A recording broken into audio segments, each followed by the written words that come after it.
Hoje temos a celebração da Ceia do Senhor neste culto, como os irmãos podem ver. Eu quero convidar os irmãos a abrirem a palavra de Deus na carta que o apóstolo Paulo escreveu aos nossos irmãos na cidade de Corinto, a sua primeira carta,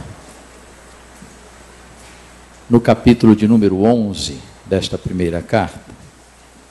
Vamos ler do verso 26 ao verso 30.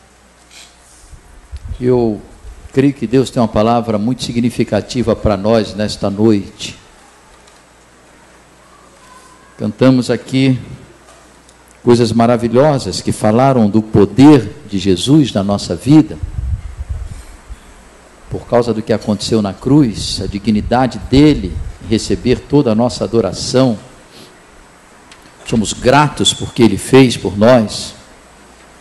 Cantamos agora através do coral, elevamos como igreja a Deus uma adoração, um louvor, pelo que ele fez pelas nossas vidas, pela vitória que a cruz traz para as nossas vidas. E uma coisa que sempre preocupou os servos do Senhor em todos os tempos, desde o Velho Testamento, paz, meus irmãos, desde Gênesis, paz, meus irmãos, desde a primeira família na terra, foi a religiosidade. Como sendo entendido que isto agradaria a Deus. Deus não precisa de religião. E aqueles dois irmãos, Caim e Abel, criados pela mesma família, entenderam diferente a relação com Deus. Um o fez de coração e o outro o fez por obrigação. Um foi aceito e o outro não. Estamos diante de um ato que tem uma forte presença religiosa. A ceia do Senhor, ela muitas vezes, ela é colocada numa posição de um sacramento, como sendo uma das poucas coisas santas no comportamento ou na prática da igreja. Mas ontem aqueles meninos que jogaram futebol lá no campo do irmão Roberto Benetton, belíssimo campo, digno de convidar um time profissional para jogar lá, estavam fazendo algo santo ou não estavam? Se não estavam, aquilo foi tudo pecado. Estavam. E quando eles subiram, depois de jogarem muito tempo, como tem energia, né? Pensar que já tivemos esta energia. Perguntei, e aí, foi tudo bem? Tudo maravilhoso. Alguém se machucou? Ninguém se machucou. Diz assim a palavra de Deus: todas as vezes que comerdes este pão e beberdes do cálice, proclamais a morte do Senhor, até que ele venha. Porque por essa razão, quem comer do pão ou beber do cálice do Senhor de maneira indigna, será culpado de pecar contra o corpo e o sangue do Senhor. Examine, pois, o homem a si mesmo, e dessa forma coma do pão e beba do cálice. Pois quem come e bebe sem ter consciência do corpo do Senhor, come e bebe para a sua própria condenação. Por causa disso, há entre vós muitos fracos, doentes e muitos que já morreram. Irmãos, atentem uma coisa. Verso 26. O que está acontecendo aqui na frente é que a igreja está proclamando alguma coisa. É um momento de proclamação.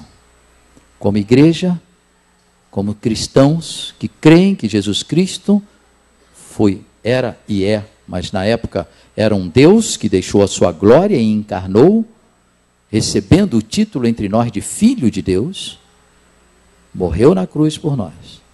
Estamos proclamando a morte de Cristo, como o Deus que encarnou para morrer por nós.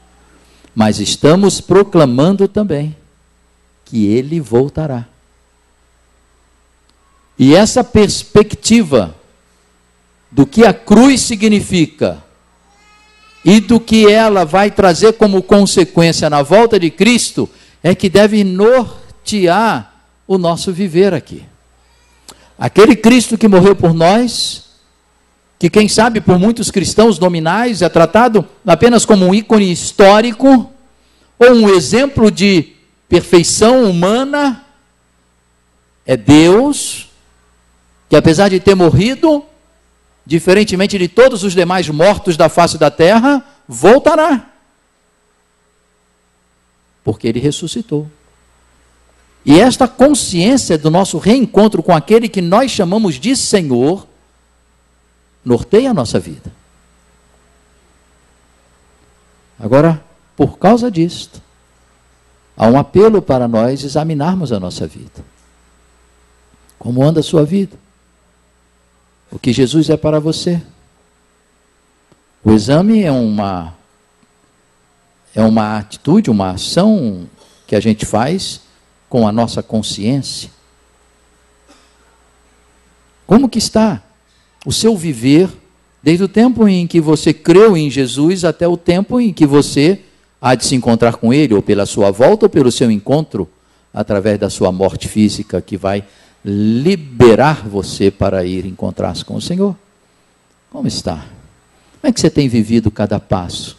Como Ele estando presente ao seu lado, como um filho, um servo dEle, confiando nele, como é que você tem vivido? Então há um apelo, examine-se. E se é o Senhor que está pedindo para nós nos examinarmos, esse exame é relevante, importante.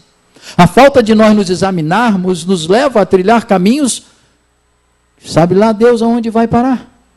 Porque a Bíblia diz que tem caminhos que parecem ótimos aos nossos olhos, mas na verdade o final deles será destruição para nós. Por isso esse exercício mental de pontuar constantemente o que estamos fazendo, dia a dia, como diz a palavra de Deus, meditar na lei do Senhor, confrontando-nos com ela dia e noite, é essencial para que vivamos a vida que o Senhor programou para nós. Por isso, ainda em questão de consciência, o apóstolo vai dizer que temos que ter a consciência sobre o que é o corpo de Cristo. Você faz parte do corpo de Cristo. E se você não entender a santidade da sua vida para Deus, vai acontecer coisas terríveis com você, como ele disse aqui em seguida. Por isso é necessário examinar. Você já parou algum momento nessa semana? Já que deveríamos fazer diariamente ou até constantemente, para falar como está a minha vida, segundo o parâmetro da lei do Senhor. Agora olha só, queridos jovens, adolescentes, adultos e os mais experientes aqui em nosso meio. O apóstolo Paulo vai falar que a falta desta postura avaliadora constantemente, retificadora, segundo o padrão de Deus da nossa vida, a falta desta postura leva-nos a uma vida enferma. E diz isso o verso 30, por causa disso, pela falta disso, vocês estão doentes, vocês estão apáticos, vocês estão sem alegria, o espírito de vocês está sem ânimo, vocês estão temerosos, são enfermidades espirituais, afetivas e físicas.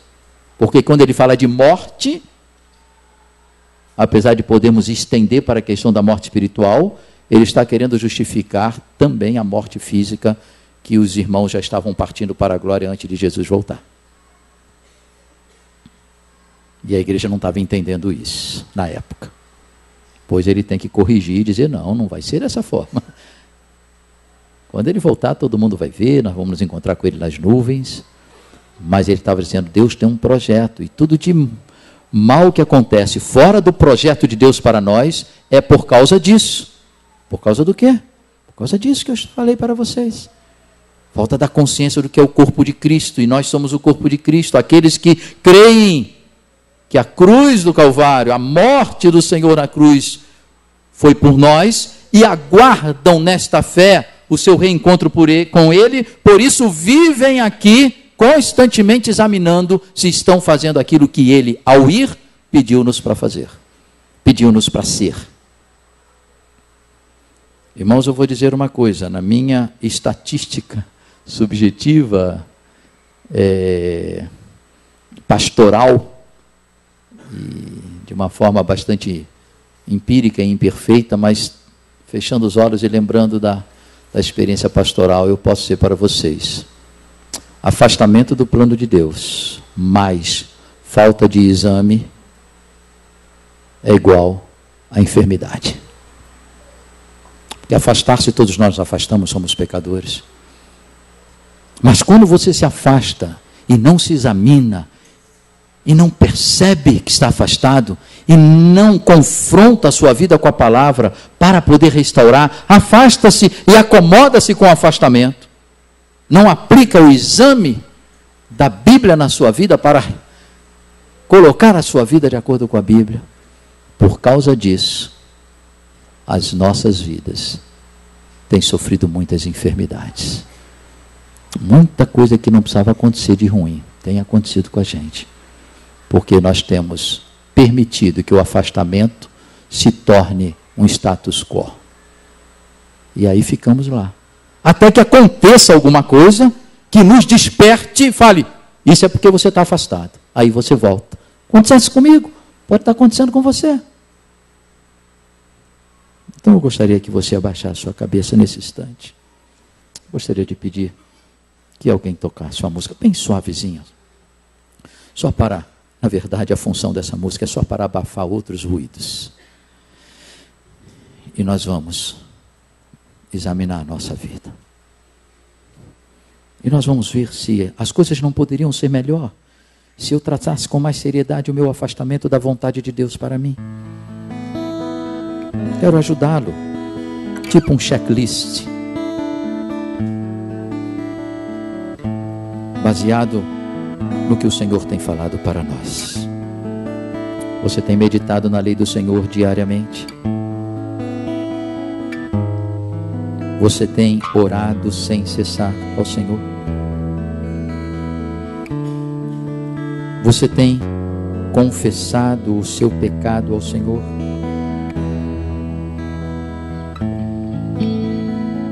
Você tem confessado um ao outro o seu pecado? Você tem saído de casa para que tudo que fizer, por palavra ou por ato, seja feito em nome de Jesus e para a glória dele? Você não tem se permitido sentar na roda dos escarnecedores e nem se deter em caminhos pecaminosos? Você tem evitado as más companhias e as más conversações, porque elas corrompem os bons costumes? Você tem se colocado como servo de Deus, indo pelo mundo e pregando o Evangelho? Você tem se preocupado em fazer discípulos de todas as nações? Coloque nessa lista tantas outras coisas, como as relações familiares. Você tem amado sua esposa como Jesus amou a igreja. Você tem sido submisso ao seu marido como ao Senhor. Você tem honrado seu pai e a sua mãe para que se prolongue seus dias sobre a terra. Você tem tratado seu filho com respeito e amor, de forma que ele não se irrite com a sua disciplina. Você tem sido um empregado como quem serve ao Senhor e não ao seu patrão terreno. Você tem sido um patrão, um líder na sua equipe de trabalho, entendendo que você também deve ser liderado pelo Senhor. Faça o seu checklist. Prepare o seu coração para celebrar tudo que Jesus fez por nós.